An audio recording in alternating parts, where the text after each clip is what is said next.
Before the widespread use of well cars, beginning in the late 1970s, boxcars were the workhorse of North American railroads.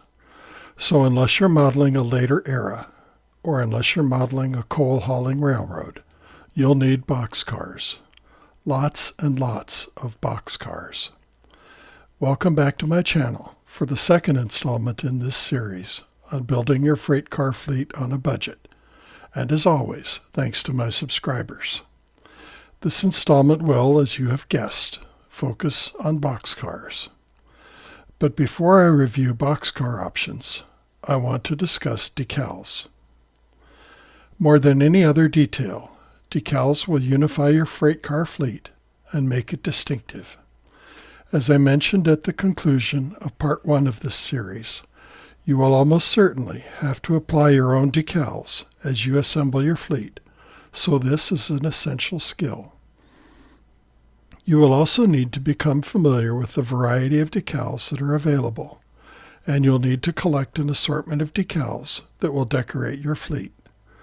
As a minimum, you will need decals for your road name, road numbers, road reporting marks, a herald, capacity data, and dimensional data. In addition, you will probably want build dates and rebuild dates.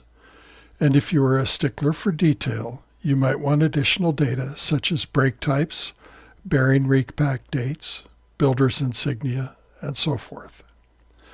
There is a wide variety of decal sets that provide all of these. Here are sample sets by K4 Decals. As you can see, these sets include enough decals to complete both sides and both ends of 4 different cars, along with an assortment of different road numbers. In addition, most decal sets provide a diagram to help you place the decals. But if you can't find a decal set to suit your exact needs, you still have options.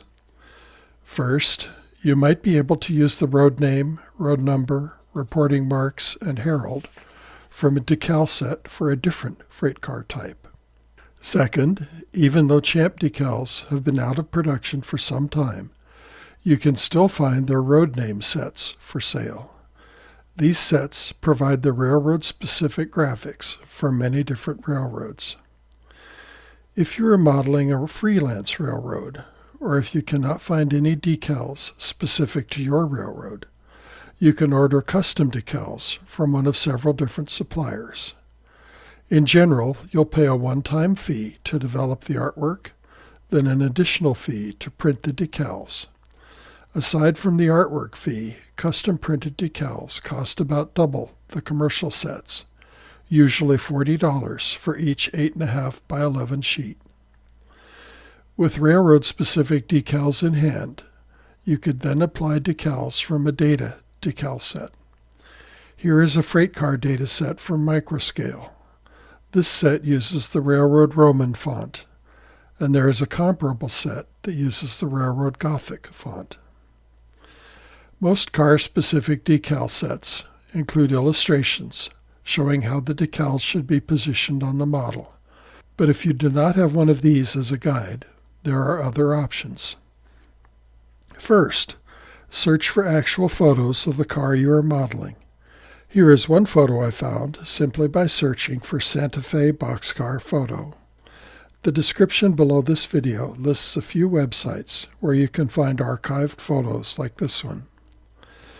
Second, if you can find a copy of Champ Decals' Freight Car Lettering Plan book, you will find drawings of over 600 freight cars of all types from many different railroads. Champ Decals is no longer in business, but you can still find used copies for sale. Alternately, look for Cloverhouse Catalog 14 at cloverhouse.com. Their freight car dry transfer artwork starts on page 18. Third, the NMRA publishes a data sheet numbered D5E and titled Freight Car Lettering, which provides a lot of general guidance. If all else fails, you might be able to find a similar model by a different manufacturer you can use as a guide. There are also some specialty decals you need to be aware of. First are these paint patch decals by Circus City Decals. They are available in a variety of colors, and each sheet has a variety of shades of that color. These are great for modeling painted out lettering, or even to cover up paint imperfections. Second, Circus City also makes these tack board decals. They add a nice touch of realism to all those cast-on tack boards you'll find on boxcar models. Third are these rivet and weld seam decals by Archer Fine Transfers. These decals are printed in resin to achieve a 3D texture.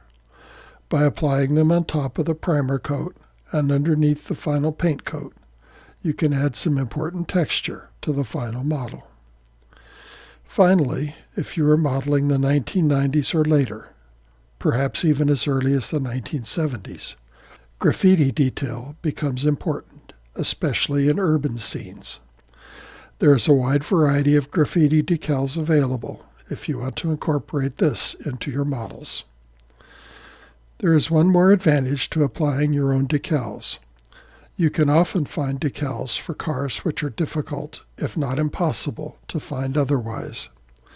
I used microscale decals to make these 4 Santa Fe boxcars with the Santa Fe route map on one side of the car. With decals out of the way, let's turn our attention to boxcars. By far, Accurail offers the widest selection of boxcar styles of any manufacturer, and they make it incredibly easy to assemble a custom fleet.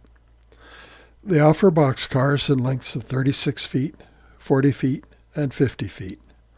They offer wood-sided boxcars with wood ends or with steel ends, and they offer both riveted steel and welded steel designs. In all, Accurail has 29 different boxcar styles to choose from.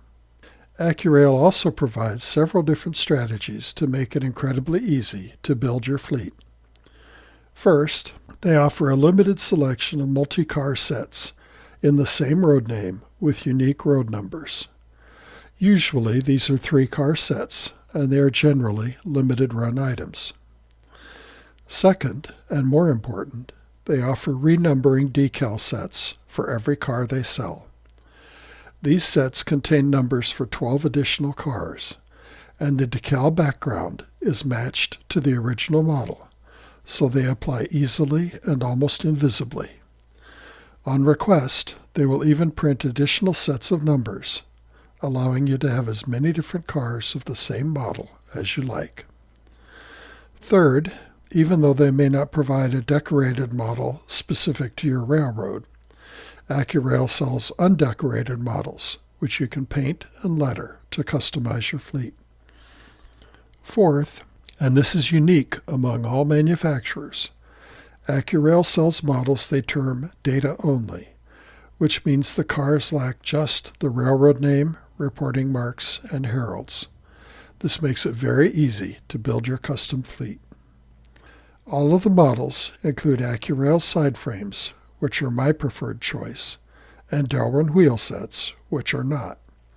They include Accumate couplers, which require assembly. I routinely discard these and substitute Kadee couplers. Brake components are separate, and some kits include a one-piece cast brake rod detail. Running boards are always separately applied. Alas, Accurail is not perfect. All of their models include cast-on ladders and hand grabs, and the boxcars have stirrup steps cast into the body. However, their cast-on stirrup steps are much more prototypical in appearance than the steps you'll find on low-end models. Some models have cast-on doors, and other models have separate doors. Finally, these kits retail for $22. By the time you add metal wheel sets, Kadee couplers, and your own decals, you'll spend almost $30 per car. This is close to moving these cars out of the budget category and into the budget buster category. If you'd like to see what's involved in building an Accurail boxcar, watch my companion video, Assembling an Accurail Boxcar Kit. To recap, Accurail kits offer three advantages. First, they have a wide variety of boxcar styles available. Second, they allow you to build a fleet using decorated kits and renumbered decals, or by using data-only kits, or by using undecorated kits. And third, they are quick and easy to assemble. On the downside, most of the body details are cast on, not separately applied, and the retail price makes them a fairly expensive option.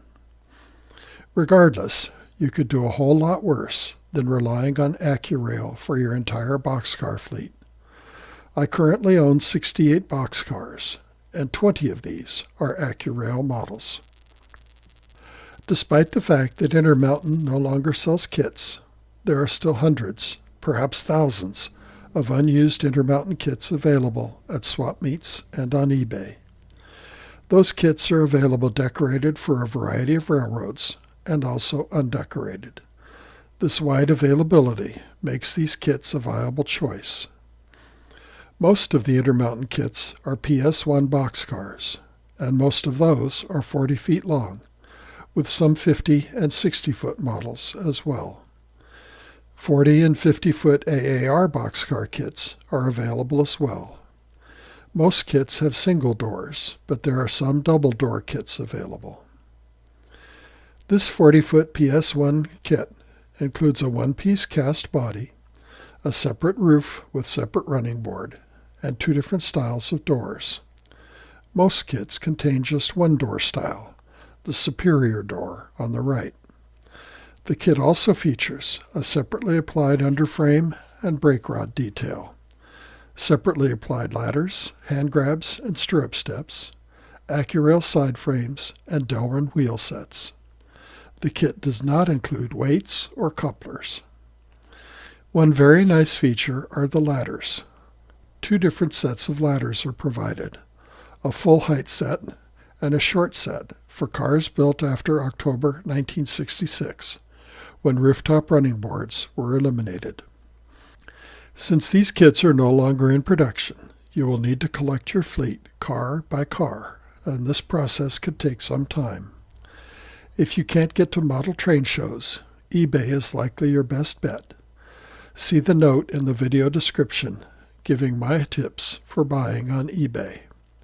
By careful shopping, I was able to buy these four DNRGW AAR boxcar kits for about $13.60 each, including shipping.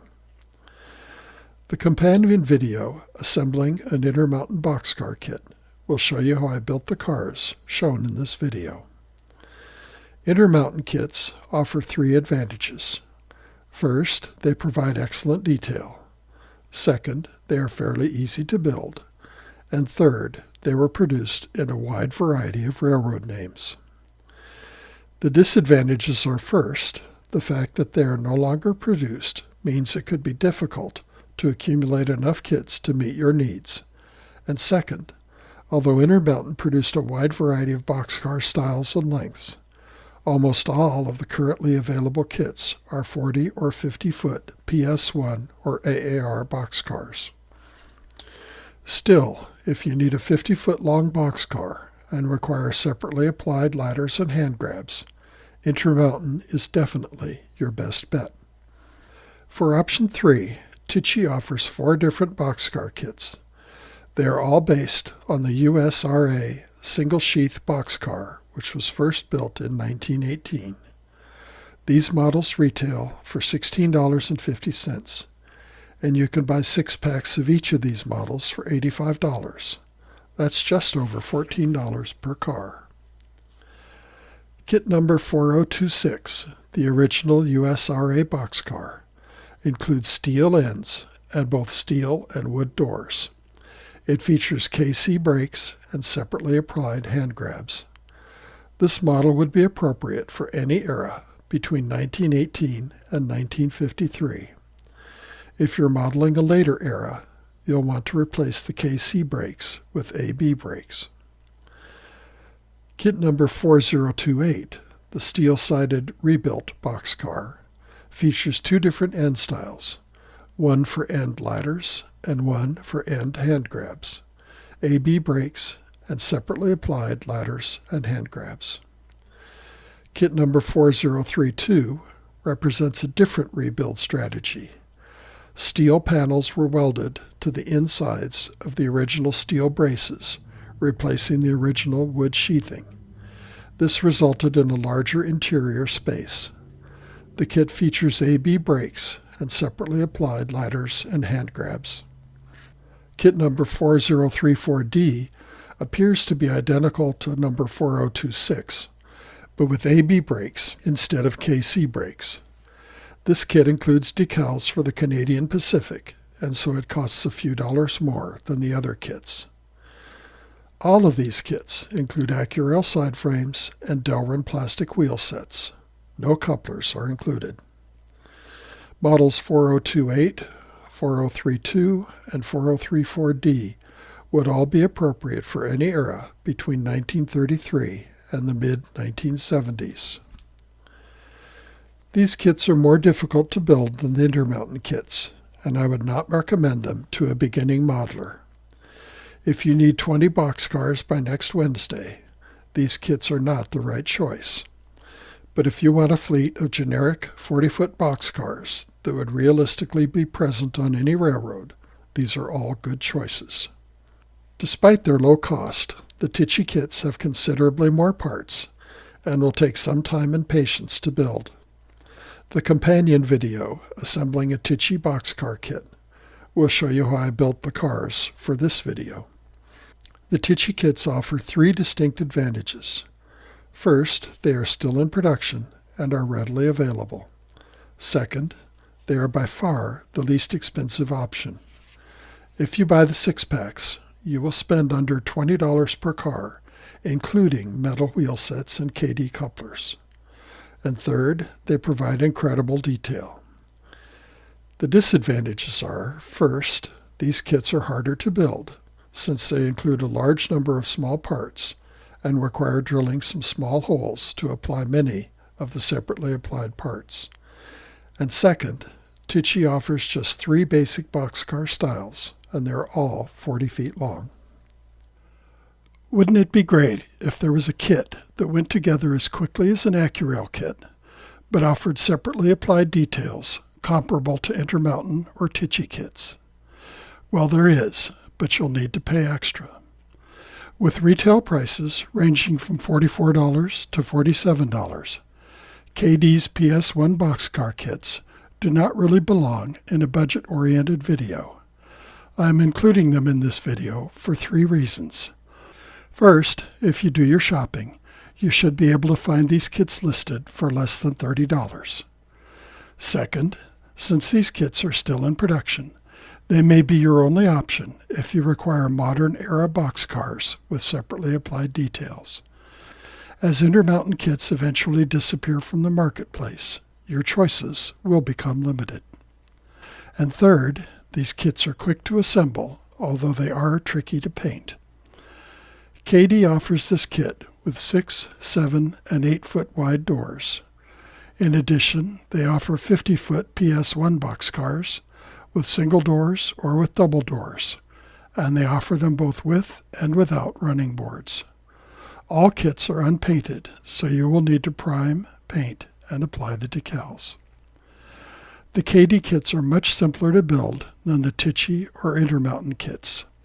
They feature a beautifully detailed separate running board, a metal floor and plastic underframe with cast-on brake detail, sliding doors, separately applied ladders and hand grabs, and of course, Kadee couplers and trucks with metal wheels.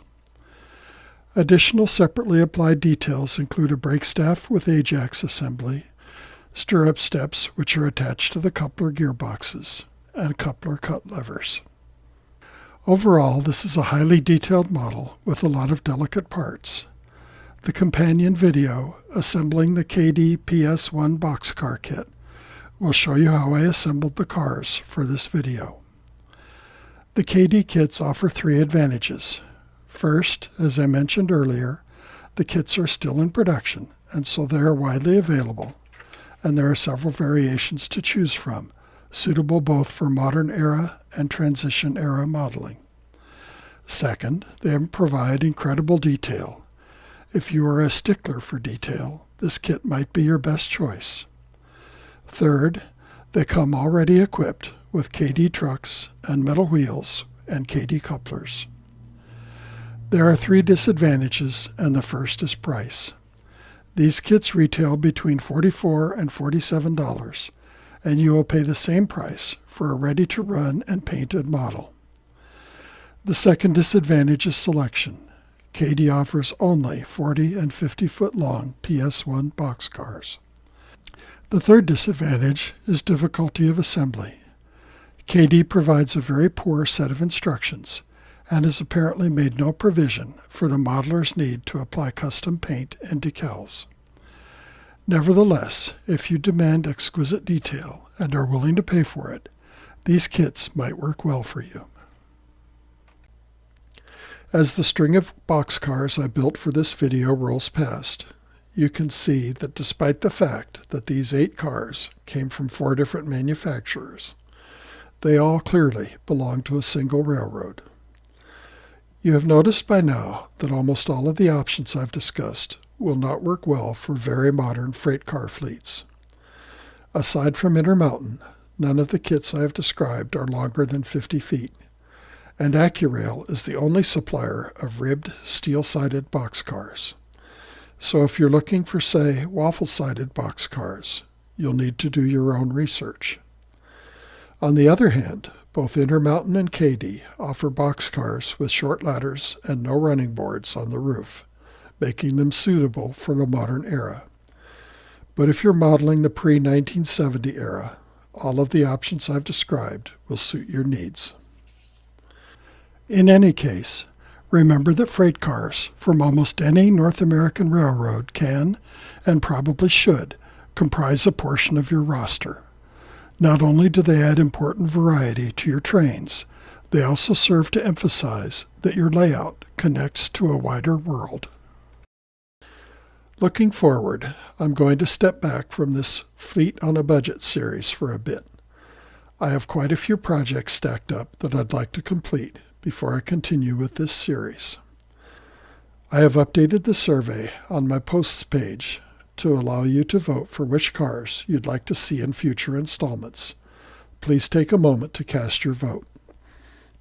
In the description below this video, you'll find links to many of the products and tools I've mentioned. I love to read your comments and to respond to your questions. If you want to see more videos of this type, be sure to subscribe and hit that like button. Thanks for watching, and I'll see you next time.